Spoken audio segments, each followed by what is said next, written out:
सबुआडे corona corona corona यह भूताणु संक्रमण सारा पृथ्वी को आतंकित करी रखिछि। हेले आमर डरिबार कोनोसी कारण नहीं, दरकार केवल टिके सतर्कता। मने रखंतु, कोरोना भूताणु संक्रमित व्यक्तिर छींक और काश द्वारा व्यापी थाए। तेणु हाथ को साबुन रे 20 सेकेंड पर्यंत भल भाबे धुअंतु। हाथ न धोइबा जाए आखि, नाक और पाटी को छुअंतु नहीं।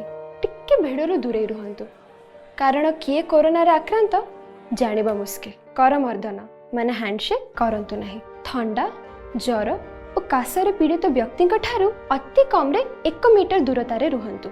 जदि आपण ज्वर, काश और श्वासक्रिया रे कष्ट अनुभव करूचंती, तेबे काशिबा छिंकिबा समय रे मुह को रुमाल द्वारा घोड़ाई रखंतु और तुरंत निकटस्थ सरकारी डाक्तरखाना सह जोगाजोग करंतु। एही सतर्कता आमको केवल कोरोना नुहे, अन्यान्य रोग ठारू भी दूरे रखिबो।